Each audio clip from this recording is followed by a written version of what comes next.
الحمد لله نحمده ونستعينه ونستغفره ونؤمن به ونتوكل عليه ونعوذ بالله من شرور أنفسنا ومن سيئات أعمالنا من يهده الله فلا مضل له ومن يضلله فلا هادي له ونشهد أن لا إله إلا الله وحده لا شريك له ونشهد أن سيدنا وحبيبنا ومولانا محمد صلى الله عليه وسلم أرسله بالحق بشيرا ونذيرا وداعيا إلى الله بإذنه وسراجا منيرا أما بعد فأعوذ بالله من الشيطان الرجيم بسم الله الرحمن الرحيم وأقم الصلاة طرفي النهار وزلفا من الليل إن الحسنات يذهبن السيئات ذلك ذكرى للذاكرين إن الله وملائكته يصلون على النبي يا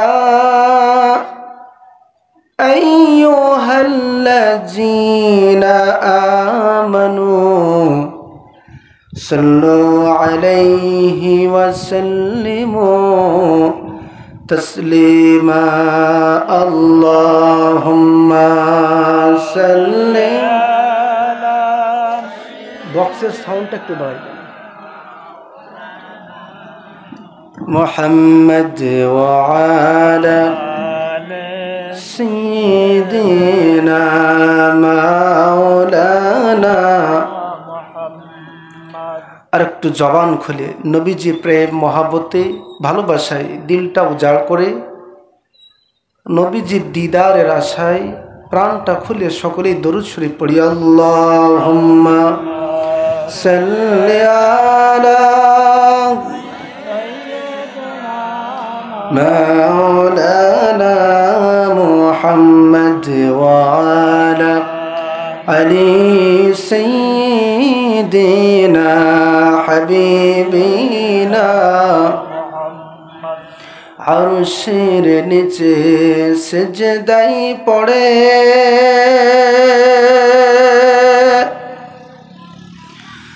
কাঁদবেন নবীজি যারে যার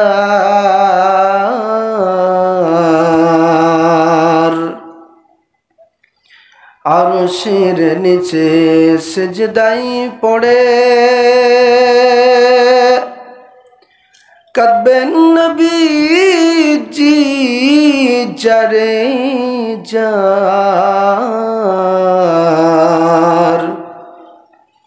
মাফ করে দাও ওগো আল্লাহ উম্মত আমার গুনাহগার আল্লাহুম্মা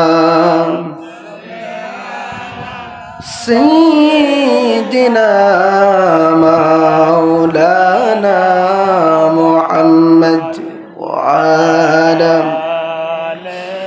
سيدنا حبيبنا الله الله কি যে মধুর নাম, ঠিক কি না? আল্লাহ আল্লাহ কি যে মধুর নাম, ধরার তামাম মনে মুক্তা পান্নাহীরা সোনা দানা হয় না তাহার দাম। আল্লাহ আল্লাহ কি যে মধুর নাম, সবাই আল্লাহ জোরে আল্লাহ কি যে মধুর নাম। একটু জবানটা ছেড়ে আমার সাথে বলা যাবে না বাবা? যাবে না? কারা কারা বলতে পারবেন একটু দুহাত তুলে দেখান আল্লাহকে। নারে তাকবীর, নারে রিসালাত, আহলে সুন্নাত ওয়াল জামাত। আল্লাহ আল্লাহ, এই তো মাশাআল্লাহ খুব সুন্দর হচ্ছে, সবাই জবানটা খুলে আল্লাহ আল্লাহ কি যে মধুর নাম, আল্লাহ আল্লাহ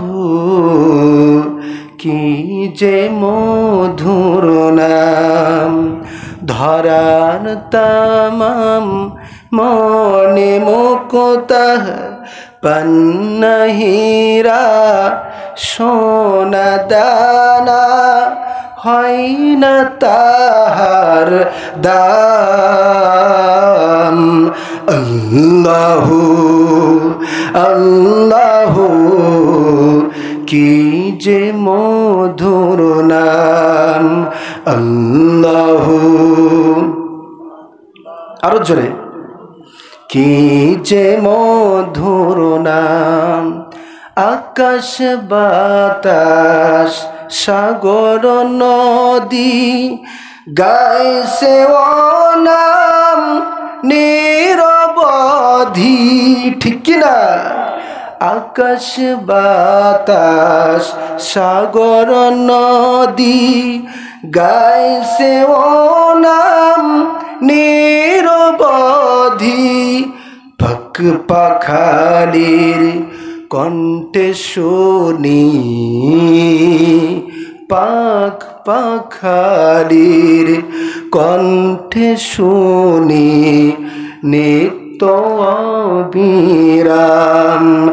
আল্লাহ সবাই আল্লাহ কি যে মধুর নাম, আল্লাহ কি যে মধুর নাম। লা ইলাহা,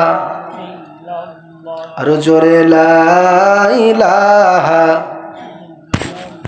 মুহাব্বতে লা ইলাহা, লা ইলাহা, লা ইলাহা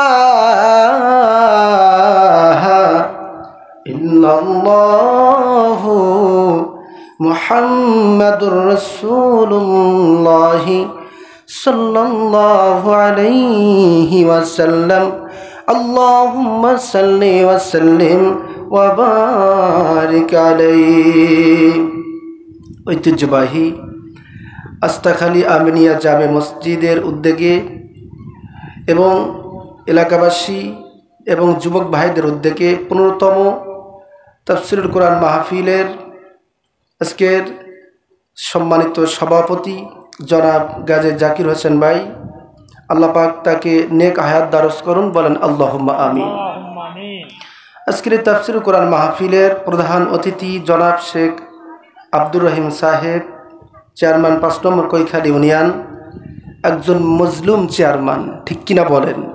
দায়িত্বে পাওয়ার পর থেকে কোনো দিন মনে হয় ভালোভাবে তার চেয়ারে বসতে পারে নাই, নামে মাত্র চেয়ারম্যান হয়েছে, কামে তার চেয়ারম্যানই করার মতন সুযোগ সে এই ইউনিয়নে ভালোভাবে পায় নাই, ঠিক কিনা বলেন?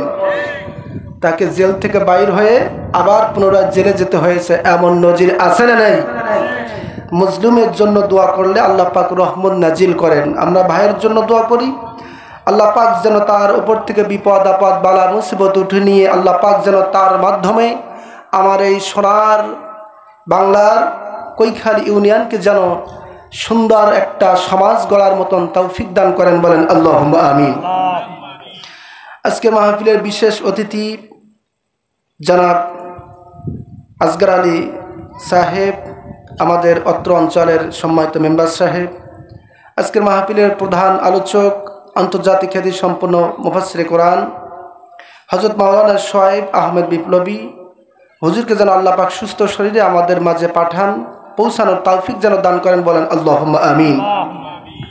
দ্বিতীয় আলোচক হিসেবে মুফতি আলমগীর হোসেন মাঝহারি ভাই, আমাদের এলাকার সন্তান, আল্লাহ পাক যেন তাকে ইলমে আমলে বরকত দান করেন, বলেন আল্লাহুম্মা আমিন। আজকের মাহফিলটাকে একেবারে মাগরিবের পর থেকে এ পর্যন্ত এবং মাহফিল ইনশাআল্লাহ শেষ হওয়ার পর্যন্ত যার মাধ্যমে আজকের তাফসীরুল কোরআন মাহফিলটা অত্যন্ত সৌন্দর্যমণ্ডিত হবে বলে আমি আশা করি। আমাদের সকলের মাথার তাজ, আমার পিতৃতুল্য, আমার সম্মানিত কলিজার টুকরা শিক্ষকদের অন্যতম একজন, আমাদের সকলের সুপরিচিত মুখ, নৈকাটি সিরাতুন নবী দাখিল মাদ্রাসার সম্মানিত ভারপ্রাপ্ত সুপার হযরত মাওলানা আব্দুল ওয়াহেব সাহেব, হুজুর আমার পাশে বসা রয়েছেন। আল্লাহ পাক যেন হুজুরের নেক হায়াত দান করেন, বলেন আল্লাহুম্মা আমিন। বিপদ আপদ দুনিয়াবি সমস্ত ফাসাদ থেকে আল্লাহ পাক যেন তাকে মুক্ত রেখে স্বাভাবিক জীবন যাপন করার মতন তৌফিক দান করেন, বলেন আল্লাহুম্মা আমিন। মঞ্চে এবং ময়দানে আমার সামনে হযরত ওলামায়ে কেরাম, দিনদার ইমানদার মুসলমান ভাইয়েরা, মুরব্বী বাবারা, যুবক ভাইয়েরা, পর্দানিসীন সম্মানিতা আমার মা ও বোনেরা, সকলের খেদমতে আবারও আমার অন্তরের অন্তরস্থল থেকে সালাম, আসসালামু আলাইকুম ওয়া রাহমাতুল্লাহ। ওয়া আলাইকুমুস সালাম। আমরা সর্বপ্রথম সেই আল্লাহ সুবহানাহু ওয়া তাআলার দরবারে লাখো কোটি শুকরিয়া আদায় করি যে মহান রব্বুল আলামিন আমাদেরকে ভালোবেসে এলাকা থেকে বাছাই করে আজকের এই মহতী অনুষ্ঠানে তাফসীরুল কোরআন মাহফিলের অনুষ্ঠানে সকলের আগে ভাগে আসার বসার মতন ভাগ্য দান করেছেন, নসিব করেছেন, সুস্থ রেখেছেন। দিলটা উজাড় করে মন খুলে সমস্বরে এক বাক্যে সকলেই বলি আলহামদুলিল্লাহ। হলো না? আবারও বলি আলহামদুলিল্লাহ। এই একেবারে বাংলাদেশের শেষ প্রান্ত থেকে, ভারতের বর্ডার এলাকা থেকে লক্ষ কোটি দরুদ ও সালাম আমরা প্রেরণ করছি আমাদের সেই প্রাণ প্রিয় আখিরি নবী পাকের শানে, যে নবী, যে রাসূল সৃষ্টি না হলে আল্লাহ পাক কিছুই সৃষ্টি করতেন না। সেই মহান নবীর প্রতি প্রাণ ভরা দরুদ ও সালাম উচ্চ আওয়াজ দিয়ে সকলেই বলছি সাল্লাল্লাহু আলাইহি ওয়াসাল্লাম। হলো না? হৃদয়ের সবটুকুন ভাব, আবেগ, প্রেম, প্রীতি ও ভালোবাসা দিয়া প্রেরণ করছি লক্ষ কোটি দরুদ ও সালাম, যিনি আউয়ালুল মুসলিম, মক্কার বাতি, মদিনার জ্যোতি, ব্যথার ব্যথী, দুকুলের সাথে, বিশ্ব সবার সভাপতি, আল্লাহর সৃষ্টির প্রধান আকর্ষণ, নবী কুলের গুরু মহান, রসুল কুলের শিরোমণি, সমস্ত উম্মতের মাথার মুকুটমণি, যিনি সরারে কায়নাত, শামসুল হেদায়াত, আফতাবে নবুয়াত, শাহানশাহে রিসালাত, শামসুদ্দোহা, বদরুদ্দোজা, নূরুল হুদা, কারুজ্জামা, সৈয়দুস সাকালাইন, ইমামুল হারামাইন, ইমামুল কিবলাতাইন, ইমামুল জাদ্দে হাসান আল হুসাইন, ইমামুল মুরসালিন, খাতাবুন নবিয়্যিন, সাইয়্যিদুনা মুরশিদুনা হাবিবিনা মাওলানা মুহাম্মদ। সকলের জবানটা উজাড় করে সমস্বরে এক বাক্যে বলছি সাল্লাল্লাহু আলাইহি ওয়াসাল্লাম। হাজিরিন, আমি যেহেতু এশারের পরের প্রথম বক্তা, সেহেতু স্বাভাবিকভাবে সময় আমি বেশি পাবো না। এটা আগে থেকেই আমার ধারণা হয়ে আছে। এর জন্য কোনো ধরনের ভূমিকা না নিয়েই আজকের এই তাফসীর কোরআন মাহফিলের অক্লান্ত পরিশ্রম করে যে সমস্ত যুবক ভাইয়েরা এত সুন্দর আয়োজন করেছেন, সকলের আমি শুভকামনা জানিয়ে, সকলকে সাধুবাদ জানিয়ে আমি আমার মূল আলোচনায় প্রবেশ করতেছি। বলেন আলহামদুলিল্লাহ। আমি আপনাদের খেদমতে পবিত্র কোরআনুল কারীম থেকে সূরাতুল হুদের 114 নম্বর আয়াত কারিমা তেলাওয়াত করেছি। আল্লাহ রাব্বুল আলামিন এই আয়াত কারিমার মধ্যে এভাবে ইরশাদ করেন, আল্লাহ পাক আমাদের সকলকে উদ্দেশ্য করে বলছেন, وَأَقِمِ الصَّلَاةَ طَرَفَيِ النَّهَارِ।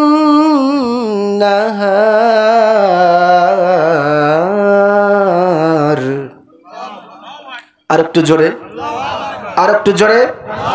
নারে তাকবীর, নারে রিসালাত, আহলে সুন্নাত ওয়াল জামাত। وَأَقِمِ الصَّلَاةَ طَرَفَيِ النَّهَارِ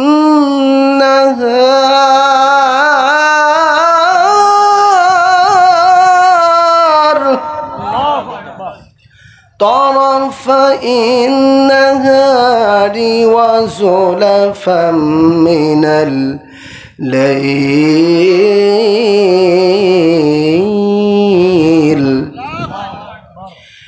إِنَّ الْحَسَنَاتِ يُذْهِبُنَ السَّيِّئَاتِ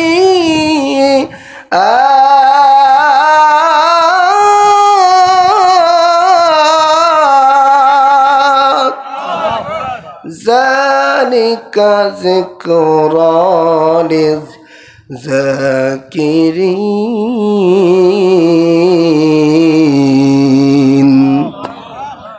আল্লাহ তাআলা বলছেন, আর তোমরা নামাজ কায়েম করবে দিনের দুই প্রান্তে এবং রাতের একাংশে, নিশ্চয়ই সৎকর্ম অসৎকর্মকে মিটিয়ে দেয়।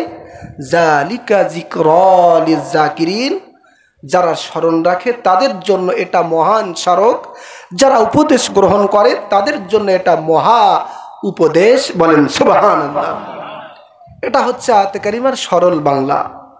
এই আয়াতে কারিমা কেন নাজিল হলো এর ব্যাপারে কয়েকটি বর্ণনা এসেছে, বিশেষ করে তাফসিরে কুরতুবী, তাফসিরে ইবনে কাসির এবং তাফসিরে জালালাইন শরীফের মধ্যে একটি বর্ণনা এসেছে। সেটি হলো রাসূলুল্লাহর একজন প্রিয় সাহাবী যার নাম হচ্ছে হযরত আবুল ইয়াসার রাদিয়াল্লাহু তাআলা আনহু। বলেন সুবহানাল্লাহ। কথা বুঝতেছেন বাবারা? আমার আলোচনা কি বুঝতেছেন? রাসূলুল্লাহর এই প্রিয় সাহাবী তিনি খেজুরের ব্যবসা করতেন। কিসের ব্যবসা করতেন? আমাকে একটু কথা বলে আমাকে সাহায্য করুন। কিসের ব্যবসা করতেন? আপনি আমি হয়তো বা ঘেরের ব্যবসা করি, কেউ মাছের ব্যবসা করে, কেউ কাঠের ব্যবসা করে, কেউ দোকানদারির ব্যবসা করে, আসলে নেই। ঠিক অনুরূপভাবে রাসূলুল্লাহর এই প্রিয় সাহাবী হযরত আবুল ইয়াসার রাদিয়াল্লাহু তাআলা আনহু তিনি খেজুরের ব্যবসা করতেন। কিসের ব্যবসা? জোরে বলেন। খেজুরের ব্যবসা করতেন। তিনি ব্যবসা করতে করতে জীবন অতিবাহিত করতেছেন। এমন একটি মুহূর্তে মদিনার একজন সুন্দরী মহিলা তার দোকানে খেজুর ক্রয় করার জন্য আসলেন। কি কিনতে আসলেন? জোরে বলেন। খেজুর ক্রয় করার জন্য আসলেন। সেই মহিলার স্বামী যিনি ছিলেন তিনি আল্লাহ রসুলের সাথে যুদ্ধে অংশগ্রহণ করেছেন, জিহাদে অংশ নেওয়ার জন্য নবীজির সাথে গিয়েছিলেন। সুবহানাল্লাহ। মহিলাটি একা, সুতরাং কোনো কিছু প্রয়োজন হলে তাকেই তো যেতে হবে, ঠিক কিনা বলেন? আমাদের যেমন দেখা যায় বাড়ি পুরুষ মানুষ, স্বামী থাক আর না থাক মহিলা দোকানে যেতে হয়, ঠিক কিনা বলেন? ইচ্ছায় হোক আর অনিচ্ছায় হোক, পর্দা সহকারে হোক আর বেপর্দায় হোক, মহিলারা দোকানে পাটে মাঠে ঘাটে বাজারে আসে না নেই? জোরে বলেন। তো যেহেতু তার স্বামী যুদ্ধে গিয়েছে রাসূলুল্লাহর সাথে, মহিলাটি হযরত আবুল ইয়াসার রাদিয়াল্লাহু তাআলা আনহুর দোকানে খেজুর ক্রয় করার জন্য আসলেন, খেজুর কিনতে আসলেন। আসার পরে তিনি ডেকে বলতেছেন, রাসূলুল্লাহর প্রিয় সাহাবী আবুল ইয়াসার, তোমার দোকানে আমি খেজুর কিনতে এসেছি। তখন ওই রাসূলুল্লাহর প্রিয় সাহাবী হযরত আবুল ইয়াসার রাদিয়াল্লাহু তাআলা আনহু তিনি মহিলার দিকে একটু তাকালেন, তাকিয়েই তার মনের মধ্যে ওয়াসওয়াসা, শয়তানি ওয়াসওয়াসা শুরু হয়ে গেল। জোরে কর নাউজুবিল্লাহ। এক্ষেত্রে রাসূল করিম সাল্লাল্লাহু আলাইহি সাল্লাম অন্য একটি হাদিসের মধ্যে বলেছেন, যখন কোনো বেগানা পুরুষ এবং যখন কোনো বেগানা নারী পাশাপাশি একসাথে থাকে তখন শয়তানকে তোমরা তৃতীয় জন ধরে রাখবে। অর্থাৎ শয়তান তোমাদের মধ্যে ওয়াসওয়াসা দিবে যে কোনভাবে তাকে গুনাহের কাজের মধ্যে লিপ্ত করানো যায়। বলেন আল্লাহু আকবার। এজন্য তো ইসলামী শরিয়াতে, আমাদের ইসলামে বেগানা পুরুষ এবং মহিলাদের এক জায়গা হওয়া নিষেধ, ঠিক কিনা বলেন? আমরা কি সেটা মানি বাবা? মানি না। না মানলেও ইসলাম এটা আমাদের শুনতে হবে আর মানার চেষ্টা করতে হবে, ঠিক কিনা বলেন? তো আবুল ইয়াসার রাদিয়াল্লাহু তাআলা আনহু মদিনার ওই মহিলার দিকে যখন তাকালেন, তার প্রেমে মায়া পড়ে গেলেন। যাওয়ার পরে বললেন, মহিলা, হ্যাঁ আমার দোকানে খেজুর আছে, তবে বাইরে যে খেজুর দেখতেছো এর চেয়ে ভালো খেজুর আমার দোকানের ভিতরে রয়েছে। বলেন সুবহানাল্লাহ।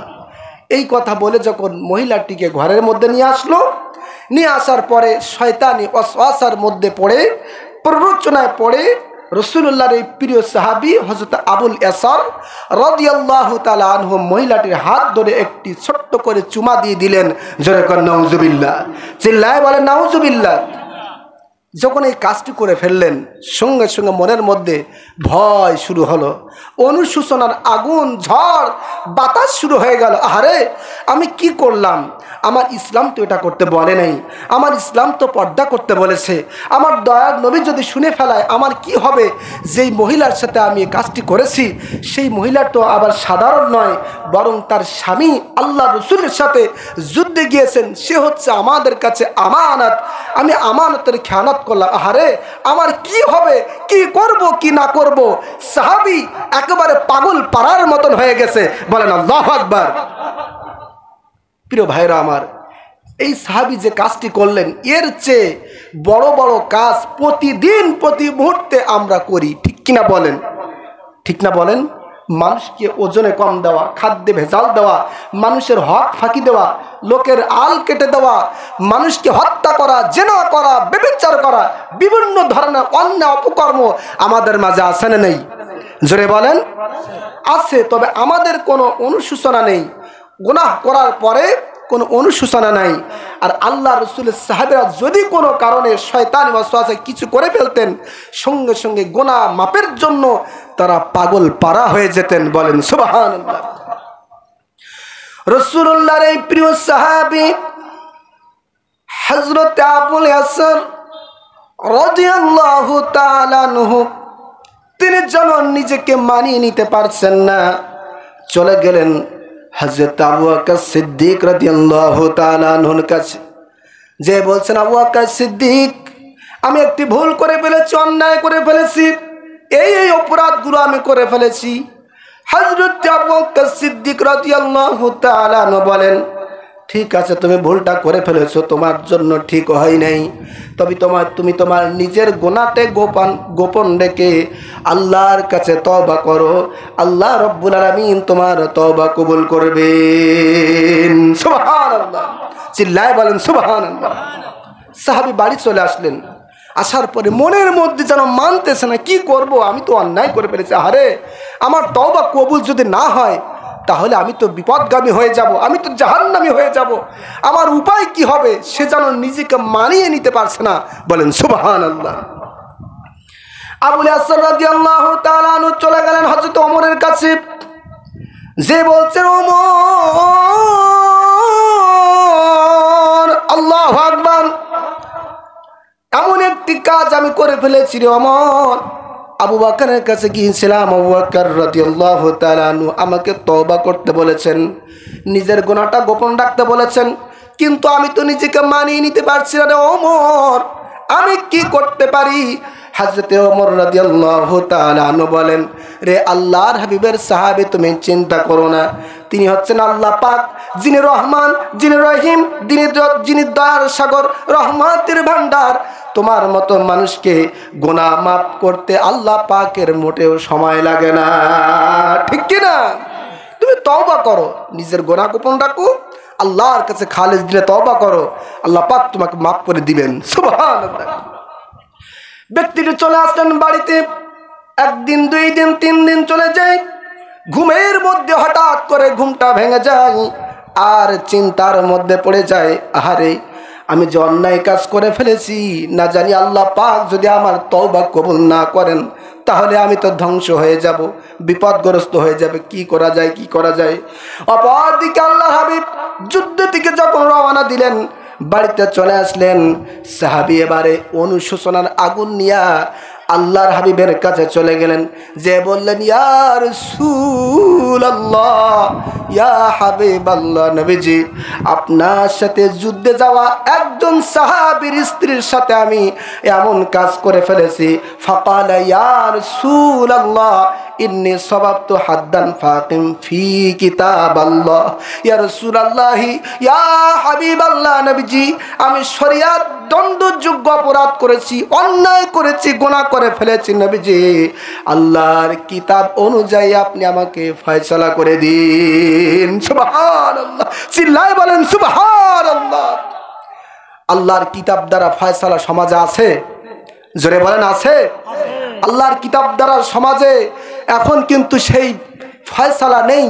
অর্থাৎ মানুষ যদি আল্লাহর কিতাবকে গ্রহণ করে সমাজনীতি, রাজনীতি, ব্যক্তিনীতি সব যদি আল্লাহর কোরআন অনুযায়ী ফয়সালা করত, একটা চোর খুঁজে পাওয়া যেত না, একটা ডাকাত খুঁজে পাওয়া যেত না, একটা জিনাকার খুঁজে পাওয়া যেত না, একটা ব্যভিচারিণী পাওয়া যেত না। ঠিক কিনা বলেন? সব আল্লাহর ওলিতে পরিণত হয়ে যেত। ঠিক না বলেন?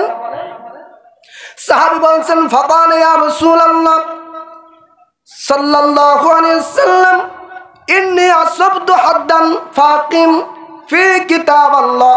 ইয়া রাসূলুল্লাহ, ইয়া হাবিবাল্লাহ, নবীজি আমি অপরাধ করে ফেলেছি, দয়া করে মায়া করে আল্লাহর কিতাব অনুযায়ী আপনি আমাকে ফয়সালা করুন, বিচার করে দেন। সুবহানাল্লাহ। হাদিস প্রমাণ করে আল্লাহর হাবিব কিছুই বললেন না, চুপ থাকলেন। এমনই মুহূর্তে হযরত বিলাল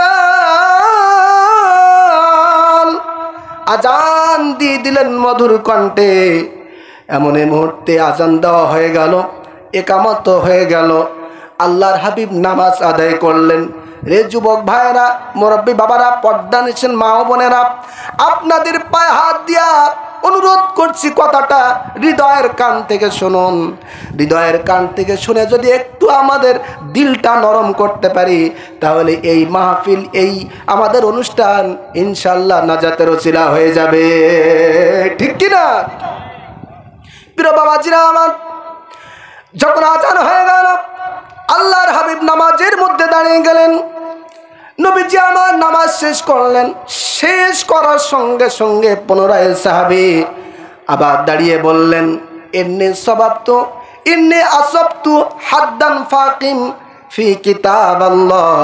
ইয়া রাসূলুল্লাহ, ইয়া হাবিবাল্লাহ, আমি অন্যায় করেছি, গুনাহের কাজ করে ফেলেছি, নবীজি আল্লাহর কিতাব অনুযায়ী আমাকে ফয়সালা করে দেন। সুবহানাল্লাহ। দয়া নবীজি, মায়ার নবীজি, রাহমাতাল লিল আলামিন নবীজি এবার ডাক দিয়ে বলেন, রে সাহাবী, ক্বালা আলাইসা ক্বাদ সাল্লাইতা মা'না, তুমি কি আমাদের সাথে আজকের নামাজ আদায় করো নাই? সাহাবী বলছেন, ক্বালা নাম ইয়া রাসূলুল্লাহ, ইয়া হাবিবাল্লাহ, হা হা হা, আপনি ইমামতি করেছেন, আপনার পিছনে আমি সাহাবী ইক্তেদা করে নামাজ আদায় করেছি। আল্লাহর হাবিব বললেন, রে সাহাবী, আল্লাহ পাক তোমার ব্যাপারে খুশির সংবাদ জানিয়েছেন, শোনো শোনো রে শোনো। ক্বালা ফাইন্নাল্লাহা ক্বাদ গফারা লাকা যামবাকা আও হাদ্দাকা, তুমি যে অন্যায় করেছো, এরপরে অনুশোচনা করেছো, তাওবা করেছো, আর নামাজের মাধ্যমে তুমি যে আমাদের সাথে নামাজ আদায় করেছো, এই জন্যে আল্লাহ রাব্বুল আলামিন তোমার জীবনের সমস্ত গুনাহগুলোকে মাফ করে দিয়েছেন। সুবহানাল্লাহ। নারে তাকবীর, নারে রিসালাত। রাসূলুল্লাহ। আল্লাহর হাবিব বললেন, সাহাবী এখানে শেষ নয়, তুমি যে তওবাটা তুমি করেছো, তোমার মর্যাদা এত বেশি বাড়িয়ে গেছে, এত বেশি বেড়ে গেছে রে সাহাবী, তোমার কারণে আল্লাহ রব্বুল আলামিন এই মাত্র কোরআন পাকের একটি আয়াত নাজিল করে দিয়েছেন। সুবহানাল্লাহ। আল্লাহ পাক বলেছেন, ওয়া আকিমিস সালাতা তারফাইন নাহারি ওয়া যুলাফাম মিনাল লাইল ইন্নাল হাসানাতি ইযহিবুনাস সাইয়্যাত যালিকা যিকরা লিয যাকিরিন। আল্লাহু আকবার। আল্লাহ পাক বলেছেন, আর তোমরা নামাজ কায়েম করবে, নামাজ আদায় করবে দিনের দুই প্রান্তে, ফজর, জোহর, আসর এবং রাতের একাংশে মাগরিব এবং এশা। এই নামাজ যদি তোমরা আদায় করতে পারো তাহলে শুনে নাও, নিশ্চয়ই এই নামাজ, নিশ্চয়ই সৎকর্ম, ইন্নাল হাসানাতি ইযহিবুনাস সাইয়্যাত, তোমার জীবনের গুনাহগুলোকে মিটিয়ে দিবে। সুবহান, বলেন আল্লাহু আকবার। সাহাবী অন্তরটা ভরে গেল, খুশিতে বাগবাগ হয়ে গেল।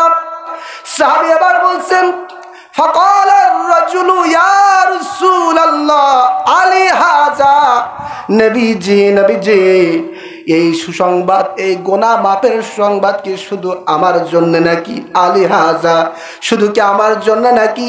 আল্লাহর হাবিব তখন তার পাক জবান মোবারকে বললেন, রে সাহাবী শোনো শোনো, ক্বালা লিজামিয়ে উম্মতি কুল্লিহিম, এই সুসংবাদ শুধু তোমার জন্য নয়, বরং আমার গোটা উম্মতে মুহাম্মাদের জন্য।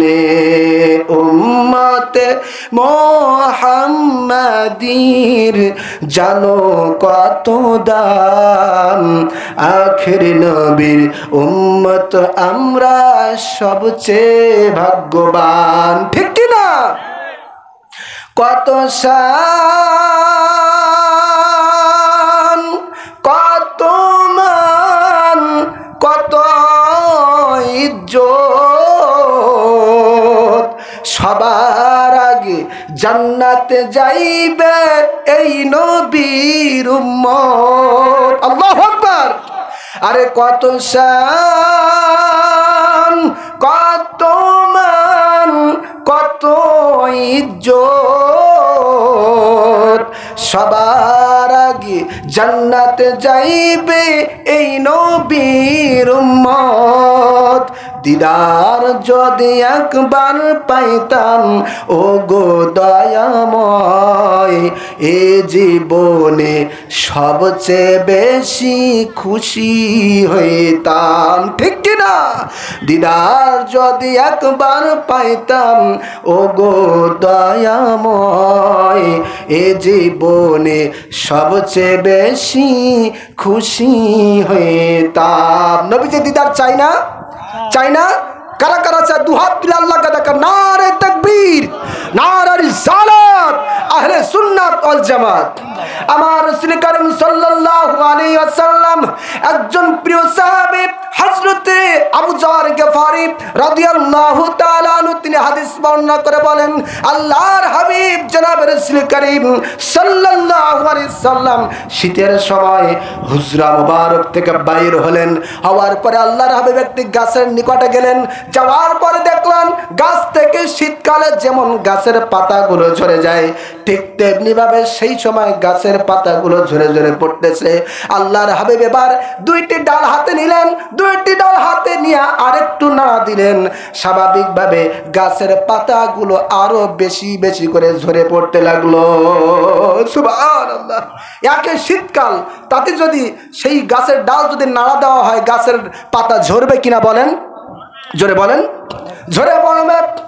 রাসূলুল্লাহর এক প্রিয় সাহাবী হযরত আবু যর গফারি রাদিয়াল্লাহু তাআলা আনহু, তিনি বলেন, দুনিয়ার মানুষ এমনই মুহূর্ত সময়ে আল্লাহর হাবিব আমাকে ডেকে বললেন, ফাকাল ইয়া আবা যর, হে আবু যর তুমি কোথায়? আমি বললাম, কুলতু লাব্বাইকা ইয়া রাসূলুল্লাহ সাল্লাল্লাহু আলাইহি ওয়াসাল্লাম। আবু যর, আমি হাজির। ইয়া রাসূলুল্লাহ, ইয়া হাবিবাল্লাহ, আপনার খেদমতে আমি হাজির রয়েছি। আল্লাহর হাবিব বললেন, আবু যর ক্বালা ইন্নাল আবদাল মুসলিমা লা ইউসাল্লিস সালাতা ইউরিদু বিহা ওয়াজহাল্লাহ।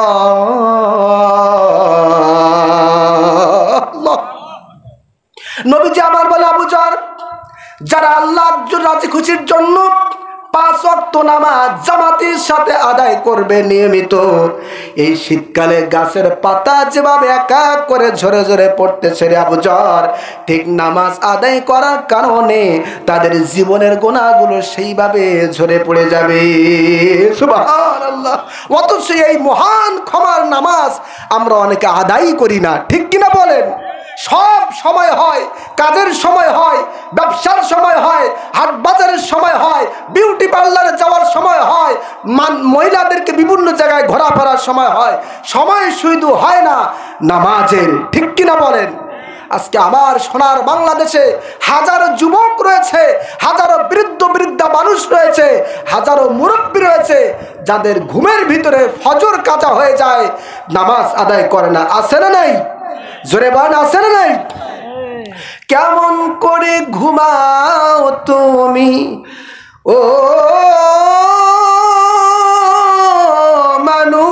মানুষ, কেমন করে ঘুমাও তুমি ফজর করে কাজা, এমন তো হতে পারে জোহরে জানাজা তোমার, এমন তো হতে পারে জোহরে জানাজা। কথা ঠিক কিনা বলেন? ঠিক কিনা বলেন?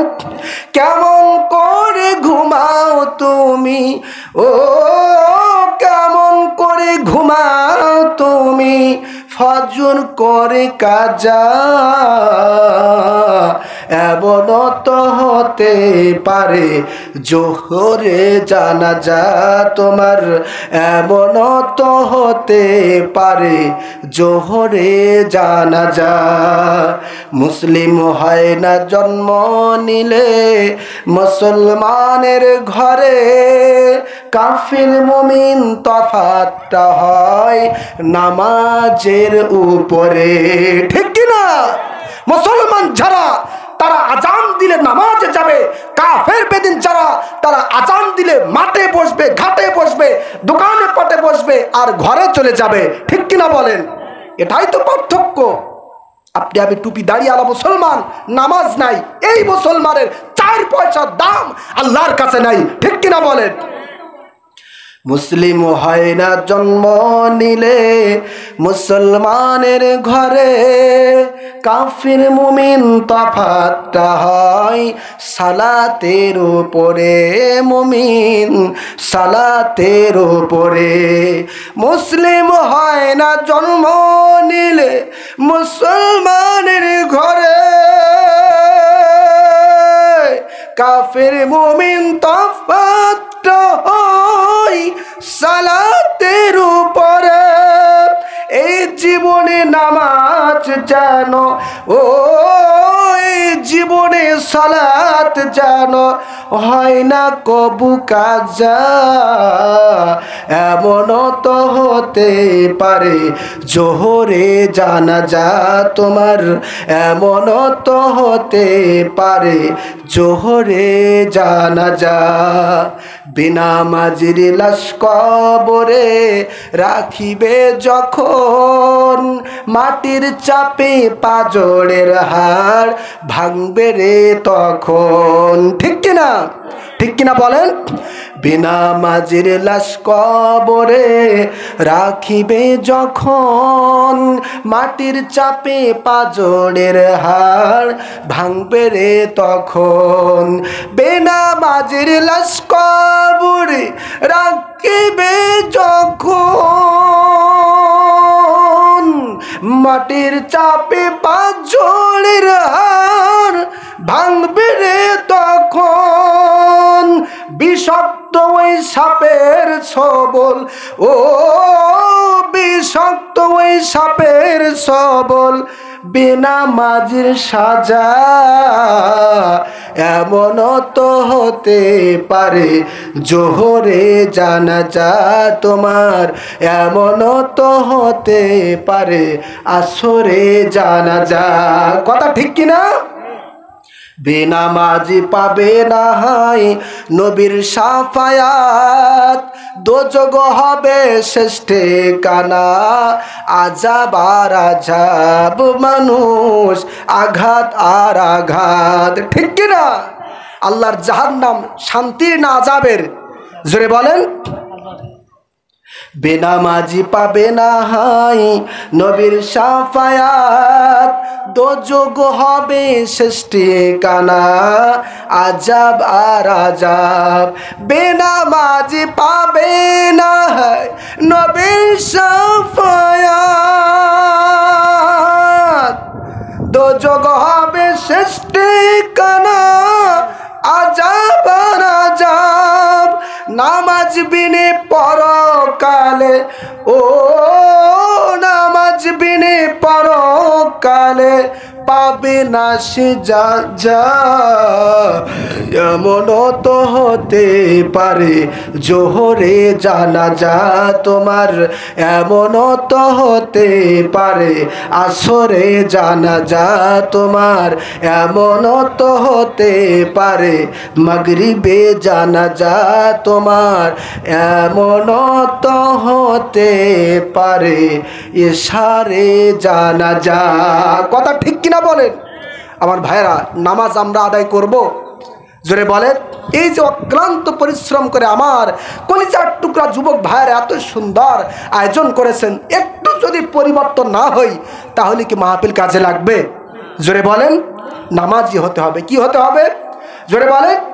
আমরা কত অজুহাত খাটাই, আমি নামাজে যাব না, হাঁটুতে ব্যথা, কোমরে ব্যথা, মাজায় ব্যথা, বিভিন্ন ব্যথার সর্বাঙ্গে ব্যথা, ওষুধ লাগাই কথা। ঠিক কিনা বলেন? অজুহাতের শেষ নাই। এর জন্য আমাদেরকে নামাজি হতে হবে। অসুস্থ অবস্থায় কেমন আমাদেরকে নামাজ পড়তে হয় সেটাও আমার দয়ার নবীজি, মায়ার নবীজি, রাহমাতাল লিল আলামিন নবীজি শিক্ষা দিয়েছেন। ঠিক কিনা বলেন? আম্মা জান আয়েশা সিদ্দিকা রাদিয়াল্লাহু তাআলা আনহা তিনি বলেন, দুনিয়ার মানুষেরা শোনো, আল্লাহর হাবিবের উম্মতেরা শোনো, আল্লাহর হাবিব যখন অসুস্থ অবস্থায় পড়ে গেলেন, আল্লাহর হাবিব অসুস্থ অবস্থায় কিভাবে নামাজ আদায় করেছেন সেটা আম্মা জান আয়েশা সিদ্দিকা রাদিয়াল্লাহু তাআলা আনহা আমাদের সামনে সুস্পষ্ট হাদিস বর্ণনা করে স্পষ্ট করেছেন। সুবহানাল্লাহ। আমার নবীজির ইন্তেকালের পূর্ব মুহূর্ত সময়ে কিছুদিন অসুস্থ ছিলেন। কি ছিলেন? জোরে বলেন। এটাও আল্লাহ তাআলার পক্ষ থেকে একটা মহান শিক্ষা। কারণ নবীজি যদি সারা জীবন সুস্থতার ভিতরে চলে যান, ওভাবেই যদি ইন্তেকাল করে, তাহলে উম্মতেরা তা তো অসুস্থ হবেই। সুতরাং অসুস্থ অবস্থায় নবীজির কোন আদর্শকে তারা ধরবে, এটাও আল্লাহ পাকের খেলা। ঠিক কিনা বলেন? তাছাড়া আমার নবীজিকে সারা জীবন সুস্থ যিনি রাখতে পারেন তিনি কে? সমস্ত প্রকার ক্ষুধা, সমস্ত প্রকার অভাব অনটন থেকে যিনি মুক্ত রাখতে পারেন তিনি কে? কিন্তু আমার নবীজি অভাবের মধ্যেও ছিলেন, সুখের মধ্যেও ছিলেন, দুঃখের মধ্যেও ছিলেন, সুস্থ অবস্থায় ছিলেন, অসুস্থ অবস্থায় ছিলেন। সব কিছু উদ্দেশ্য হলো উম্মতে মুহাম্মাদের শিক্ষা দেওয়া। ঠিক কিনা বলেন?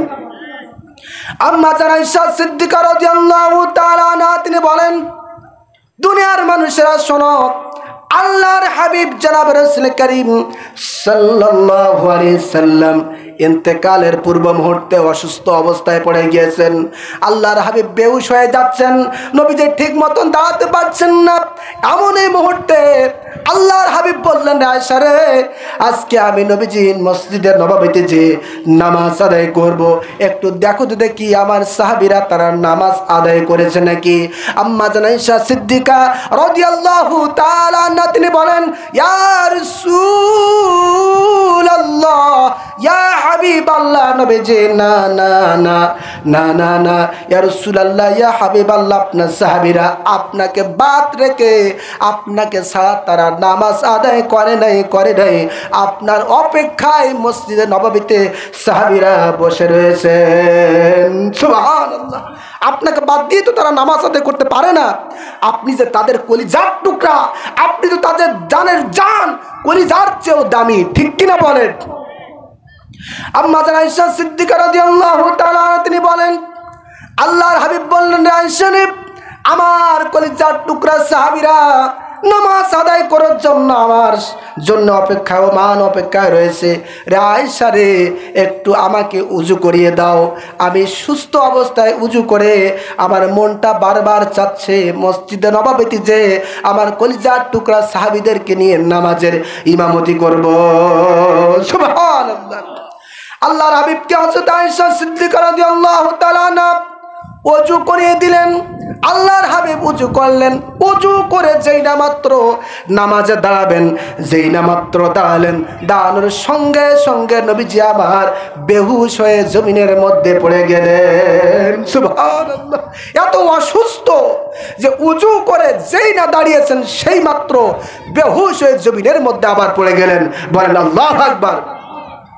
কিছুক্ষণ পরে আমার নবীজি যখন হুঁশটা ফিরে আসলো, নবীজি বলেন, আয়েশা রে, একটু লক্ষ্য করে দেখো মসজিদে নববীতে আবার কলিজার টুকরা সাহাবায়ে কেরাম তারা কি নামাজ আদায় করেছে নাকি? আম্মা জান আয়েশা সিদ্দিকা রাদিয়াল্লাহু তাআলা আনহা তিনি বলেন, ইয়া রাসূলুল্লাহ, ইয়া হাবিবাল্লাহ, নবীজি, না না না, তারা এখনো নামাজ আদায় করে নাই। আপনার অপেক্ষায় সাহাবায়ে কেরাম বসা রয়েছেন। আল্লাহর হাবিব বললেন, আয়েশা রে, আমার মন বারবার চাচ্ছে আমি উজু করে মসজিদের নববীতে যে সাহাবীদেরকে নিয়ে নামাজের ইমামতি করি। আয়েশা রে, আয়েশা রে, আয়েশা রে, আবার তুমি আমাকে পুনরায় উজু করিয়ে দাও। আমি উজু করে নামাজে যাব, সাহাবীদেরকে নিয়ে ইমামতি করব।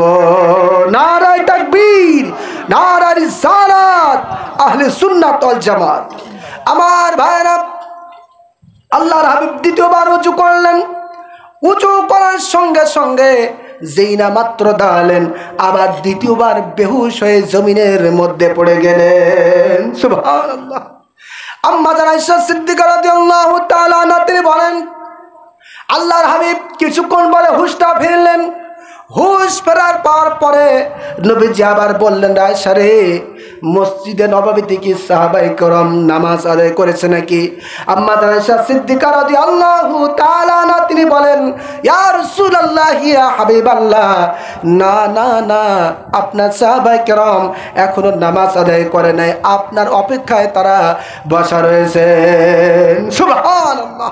এভাবে করে আল্লাহর হাবিব আবার তৃতীয়বার উজু করলেন। উজু করার পরে যেই না মাত্র দাঁড়ালেন, সঙ্গে সঙ্গে আবার বেহুশ হয়ে জমিনের মধ্যে পড়ে গেলেন। বলেন আল্লাহু আকবার। তৃতীয়বার আল্লাহর হাবিব যখন হুঁশটা ফিরে আসলো, নবীজি আমার ডেকে বললেন, আয়েশা, আমার মনে হয় আর মসজিদে নববীতে যে আমার কলিজার টুকরা সাহাবীদেরকে নিয়ে মনে হয় আর নামাজ আমি আদায় করতে পারবো না রে আয়েশা। তুমি বলে দাও রে আয়েশা, আবু বকর যেন নামাজের ইমামতি করে জামাতের নামাজটা সম্পূর্ণ করে। সুবহানাল্লাহ। কথা খেয়াল আছে? আছে, সবার কথা খেয়াল আছে? প্রিয় বাবাজি আমার, এই কথা যখন বললেন, আম্মা জান আয়েশা সিদ্দিকা রাদিয়াল্লাহু তাআলা আনহা তিনি বলেন, ইয়া রাসূলুল্লাহ, ইয়া হাবিবাল্লাহ, নবীজি, আমার আব্বা জান আবু বকর অত্যন্ত নরম দিলের মানুষ, অত্যন্ত নরম মানুষ। ইয়া রাসূলুল্লাহ, ইয়া হাবিবাল্লাহ, আবু বকরকে বাদ দিয়া অন্য কোন সাহাবীকে আপনি নামাজের ইমামতি করতে বলেন। তার কারণ আবু বকর যদি আপনার নামাজের স্থানে, ইমামতির স্থানে দাঁড়িয়ে যদি নামাজ আদায় করে, এটা কখনো কোশ্চিনকালেও আবু বকর নামাজের ইমামতি করতে পারবেন না। আপনার বিরহে তিনি কেঁদে জারে জার হয়ে যাবেন। সুবহানাল্লাহ। তার কারণ আবু বকর আপনাকে অত্যন্ত ভালোবাসে, আর আপনার অনুপস্থিতিতে আপনার স্থানে দাঁড়িয়ে আবু বকর নামাজের ইমামতি করবে, এটা আমি কন্যা হিসেবে, মেয়ে হিসেবে আমি মনে করি আবু বকর পারবে না। তিনি অত্যন্ত নরম দিলের মানুষ। বলেন সুবহানাল্লাহ। আল্লাহর হাবিব বললেন, আয়েশা রে, না না না, আমি অন্য কোন সাহাবীকে আজকে অনুমতি দিব না, তুমি যাও যাও যাও, আবু বকরকেই বলো সে যেন নামাজের ইমামতি করিয়ে মুসল্লিদেরকে, সাহাবীদেরকে নামাজের জামাত সম্পন্ন করে। সুবহানাল্লাহ।